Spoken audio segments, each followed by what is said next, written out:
So today's leg day, obviously, since I'm sitting on this machine. I'm gonna hit 12 plates for maybe 6, and we'll go from there.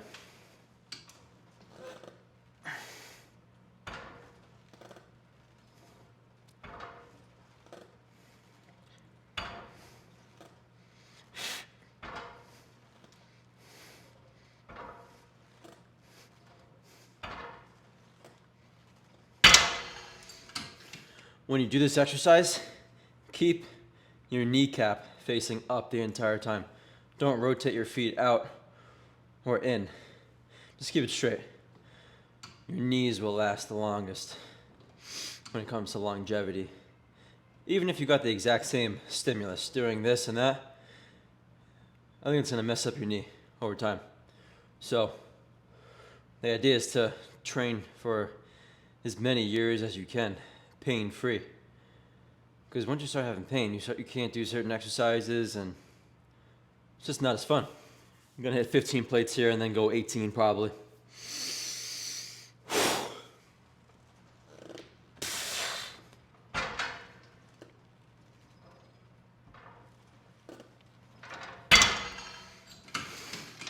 As per ritual, or as per routine, the pants come off on the top set. It's just what I've been doing my whole life, pretty much. It's like a little mental cue. It's like a trigger in my head where I'm like, kind of like, okay, pants come off, it's game time. And I'm gonna strap up on this. So when I'm doing this extension, I'm pulling myself down so tight, but I feel like I almost strained my pec doing that. So I'm gonna strap up. Be even better if I had a seatbelt on this machine, so I didn't have to strap up. But I'm trying to keep my hips locked down in place. I don't want my hips to come up as I extend.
So I feel like I broke my hand.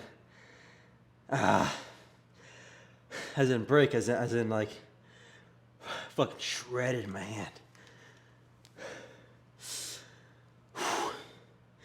So that was good.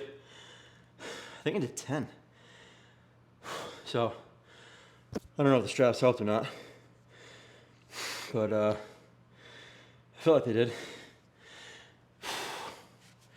They were very tough to strap on before the set, but once I was locked in, I actually felt good.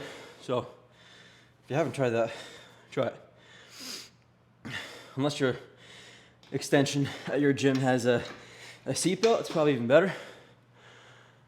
Let's see. So I started my diet yesterday. So not that my legs are any leaner, but weirdly enough, they feel leaner. So I don't know if like water got pulled from them or whatever, but stomach feels tighter, just less food. I think I'm eating around like 20, maybe 2,600. I'm not really even sure. I'm just cutting back what I was doing in my peak. I was eating whatever I wanted. So spending 10 years trying to get this ring light set up, I finally figured it out. So I don't know if you could see, but in the corner there, put these like 2 pads up just to let the charger thingy hang, and then I got it to the outlet. The thing was gonna fall over, so had to get that thing held on something. So now I'm gonna move on to this inner thigh machine. So I'm telling you, everyone's slacking on their inner thigh machine. You gotta do it, man. I did these for like a year straight. I hammered them. Did them first, every leg workout. And I'm telling you, like, I really felt like it made a difference in my leg width. Obviously, I don't have gigantic inner thighs, but I definitely felt like, you know, like as I was walking, they were like kind of rubbing. Anyone who's a non-lifter would be like, that's terrible. But a lifter is like, oh, that's great. My legs are getting bigger.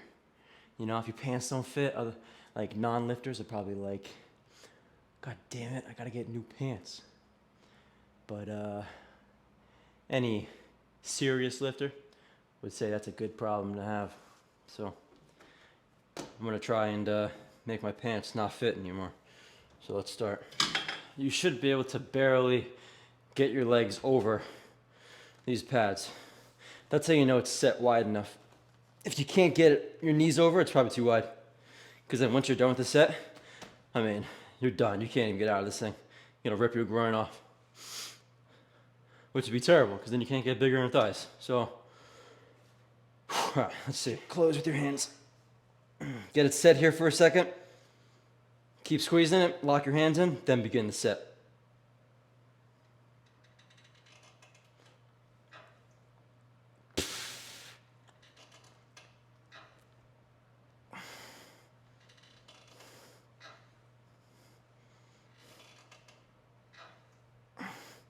We'll do 2 more.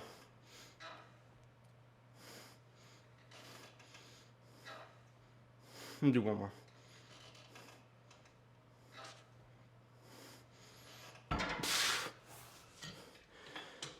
So that was 11 plates. I'm gonna go up to 13, do 1 all-out set on this, and then move on to probably leg press.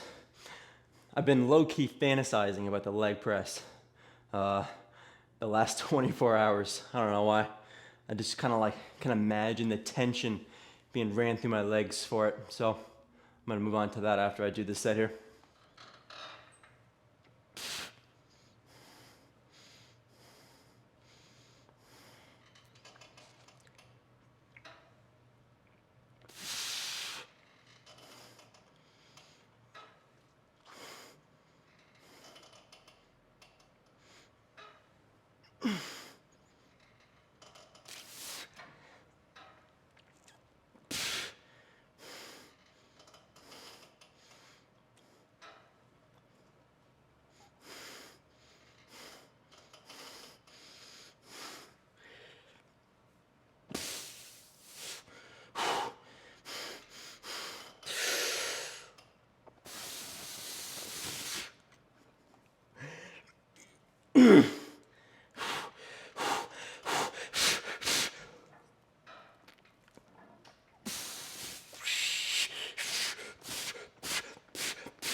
Oh.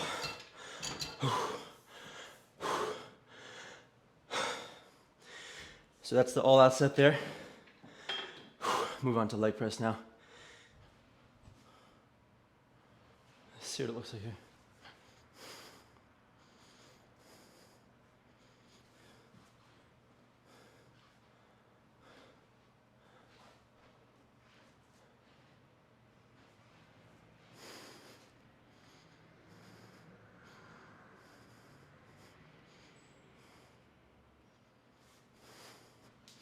All right, so I think I've just achieved a greater depth with this spaceship design.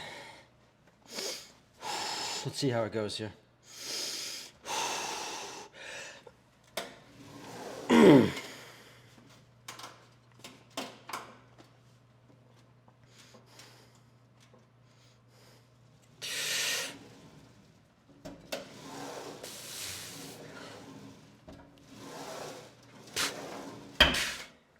It's the moment before these sets, man. You have to tell yourself that it's only gonna last for maximum 2 minutes, but the benefit lasts the entire week. No matter how painful it is, you have to just keep pushing, man. And right now, I'm terrified. Absolutely terrified.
Oh, oh, oh.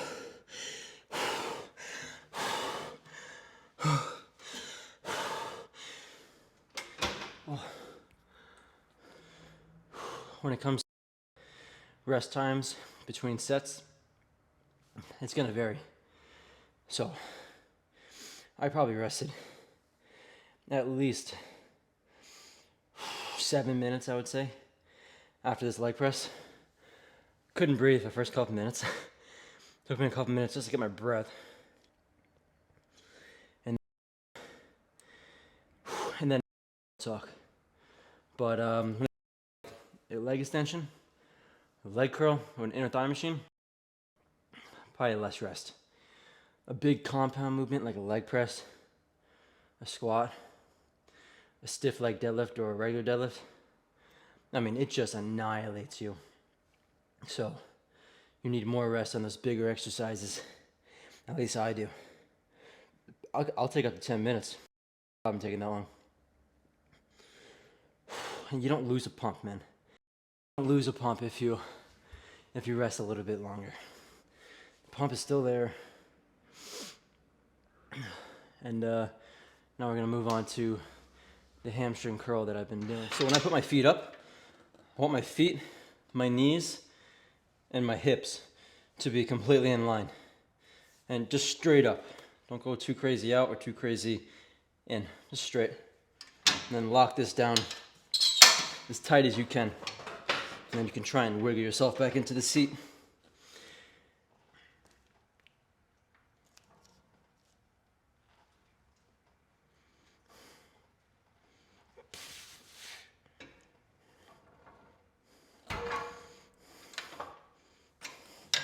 I'm listening to the song Live a Little. Just found it on my Discovery Weekly. It's pretty good. I like it. I listen to like pop, hip hop, rap too. Some country music as well. The only thing I don't listen to is metal. That's about it. Or like jazz or something like that.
call it there on hamstrings.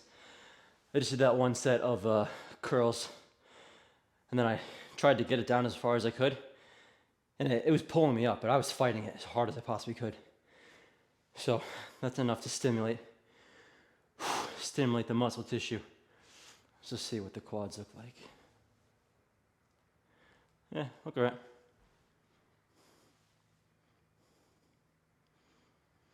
They need more cuts in it, so once you get leaner, it'll look a lot better. I'm gonna finish with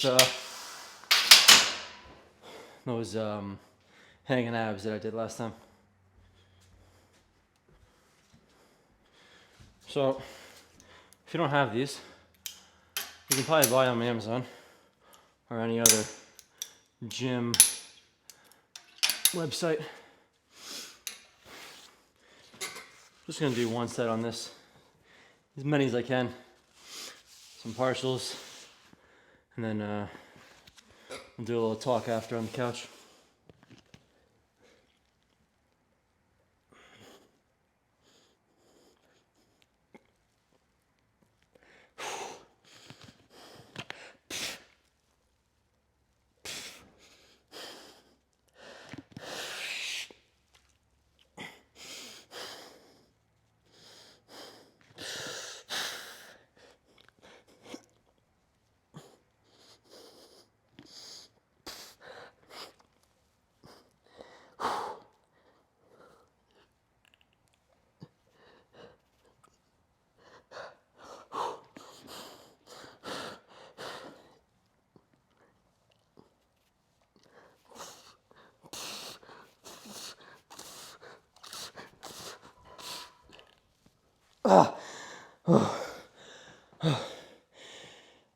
This is so hard. Especially after legs. I feel like I'm toasted at the moment. Leg press absolutely killed me. I'm gonna have to replay that. See how many I got. I think I got 15. Just something about it. So much muscle mass needed. And that leg press just, it feels like if I had like 100% nervous system capability in the beginning of the workout. The inner thigh is the easiest on it. The hamstring is the second. The leg extension is the third. But even those combined, it's like less than half the nervous system destruction and fatigue that I feel from one set of leg press. If you don't have a leg press, either squat or hack squat, just a big compound movement for the quads. And there's a lot of hamstring on there too, upper hamstring. So in my mind, I was like, okay, upper hamstring is fatigued. Let's do a curling motion that is more like a knee joint motion, not so much from the hip. So now kind of like my whole hamstring is fatigued. But the hamstrings get hit a lot on the leg press. So I wouldn't underestimate that and be like, oh, I didn't hit hamstrings at all. There's a lot of hamstring on that. I mean, it's very quad dominant, especially if you put your feet lower. But at least for this one, my leg, if I can get it up, is like this. So my hamstrings are being stretched. And what I said last time, or a couple videos ago, whenever it was, the more you can stretch a muscle, the more it's probably going to contract. So if I were to pick a better leg press, it'd be just a regular 45-degree leg press for specifically quads. Or, I mean, a hack squat is probably the best since there's no hamstring stretch, really. It's a lot of quad, a lot of knee flexion. And then a couple of movements for quads, a couple movements for hamstrings. Abdominal exercise, upper and lower, since I'm crunching with it. And there's knee flexion or hip flexion. So that's about it for legs. I'm gonna call it there. Since I'm dieting now, I am more let's say, wanting to just stimulate the muscle. I mean, I want to annihilate it, but I am cautious of overdoing it potentially, because the fatigue can add up over the weeks, especially when you're dieting, when you're in a deficit of calories, because that was a tool that you were using to help you recover. Well, that's what I was doing.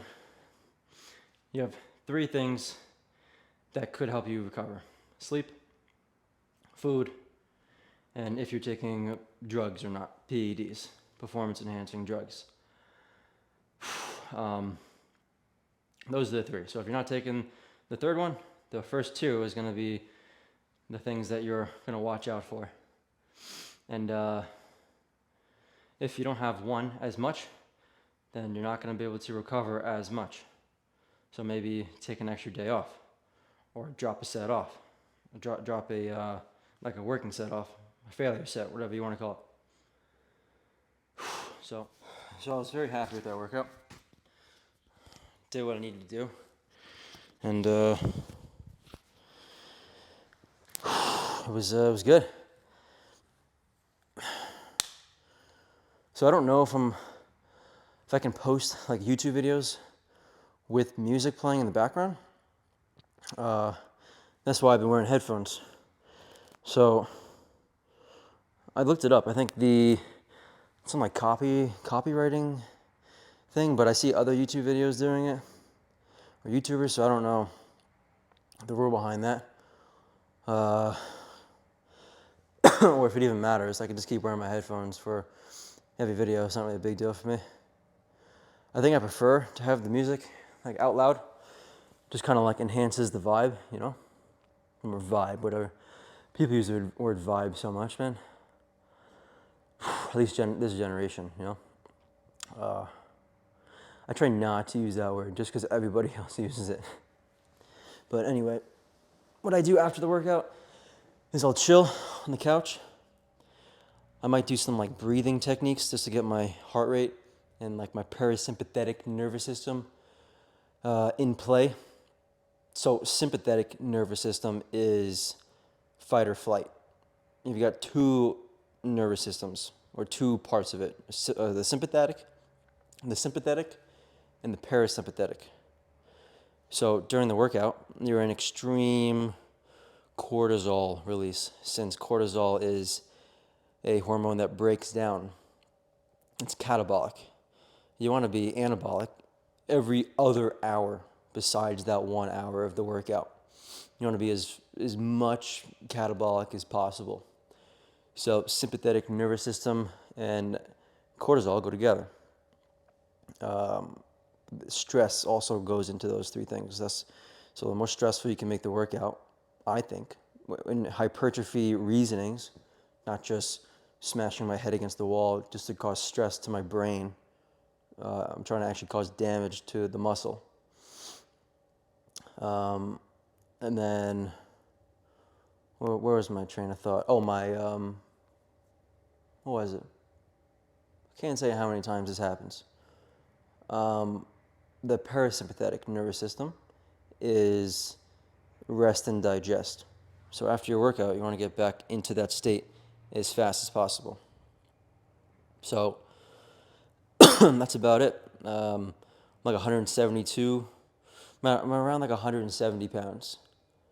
So my mission, I might even title the video this, mission shredded head, something like that. Trying to get my head shredded, meaning trying to get shredded everywhere. But you know what I mean. I want my head sliced, my hand sliced. And I don't know if I'm going to compete in a bodybuilding competition. If I kind of feel like I want to. I've been doing some posing the last year. So we'll see if I feel like it's something I want to do. If I do it, then I'm going to want to be as sliced as possible. I think everyone would have that fear of being fat on stage. And I was watching a podcast, Think Big Bodybuilding, with Ron Partlow and Dusty Hanshaw and Scott McNally. And they were talking about once you think you're ready, once you think you're shredded, then you probably need 10 more pounds to go. Because once you're under those lights, then nothing, you can't hide from nothing. I mean, if you're not lean enough, I mean, if you're 7% body fat and not 5, it's going to show. Glutes are going to be a little softer. Hamstrings are going to be a little softer. Midsection, a little bit. Everything is going to be a little bit not as lean. And I mean, you want to be as shredded as possible on stage. You don't want to be not 1% fatter than you have to be. You want to be shredded. That's if you want to win. Your face should be sunken in a little bit. So these are like key things that you should see to know if you're going to be ready or not for a bodybuilding competition. I've never done one. I've gotten pretty lean. 2 years ago, I was pretty lean. I was maybe around 7-8% maybe. Just before the real suffering pretty much is when I called it, since I wasn't prepping for a bodybuilding competition. But if I do, then that'll be exciting. But for now, I'm just gonna get leaner and see where it goes from there. I'm gonna like right now, I'm kind of like in the stage of just cleaning up my diet a little bit. Not gonna make any like official calls on what body weight I want to get to, or if I want to try and strip off every possible ounce of body fat. But I definitely want to get real lean for the summer, like I normally do. And if I want to be 150 pounds by summer, that's 20 pounds. That means I'm gonna have to, if I lose a pound a week, let's just call it that, which is probably a good range to do it from, without losing muscle tissue, or risk of losing more muscle tissue than you have to. Then if I start now, it's December. Today's like December 5th or 4th, I don't even know. It's Tuesday. What time is it? It's like 3, it's like 3 something. So December, 5 months. Let's just say 20 pounds. April, May. I mean, that's kind of like warm weather season. So that's to get like super lean, which I would like to do. It's all just gonna determine on how much I want to push. Once it gets hard, once you get below 160, it starts to get real hard. At least for me, that's like my key weight. Below that, you start to have to push it a little bit. And then 150 is pretty lean. 170 definitely got some extra body fat, midsection, lower back. I'm stronger at 170, like no doubt. The heavier I get, up until a point where I feel like I'm just too fat, I'm definitely stronger. So I took like 3 months or so just to kind of chill, recover my body. I took two weeks off within those 3 months. So, and then there was a couple workouts where I was kind of just like half-assing it. It was mainly for recovery because I feel like I needed some weeks off for the last couple of years. And I finally was able to get myself to like rest from the gym and realize that I'm not going to lose anything. If anything, come back stronger. So managing recovery throughout my sessions, and I'm still going all out. I mean, the intensity is still all out no matter what. So you pull back on number of sets, you don't pull back on intensity. And yeah, that's it. So started with leg extension. That was the most reps I've ever done on that. I did 10 reps on that. I think the straps helped me on that. I think that's why I got 2 extra reps than last week. Well, I think it was 2 extra than last week. Then I did the inner thigh machine, felt good. Leg press absolutely annihilated me. Felt like I needed to just die, get reborn, then die again. And then I did the hamstring curl. Did as many as I could do. Held it at the bottom until it just ripped me back up. That was it for hamstrings. And then I did that, whatever you call it, a hanging ab. So hang abdominal raises, whatever you want to call it. Those felt pretty good. Did feel weak on those. I was very tired from the session. Still got what I needed out of it. Got a pump in the midsection and fatigued. Trained it. And the leaner I get, the more muscles are going to show. So it's going to be exciting. So we'll see how I look throughout these videos over the next couple months. I don't know if I want to call this like a series or do any of that thing that, you know, people do. I might just title the video as I go, just however I feel like I should title it. So that's about it for that. Done. Gonna chill, eat some protein bars, and then eat some real food later on. So that's about it.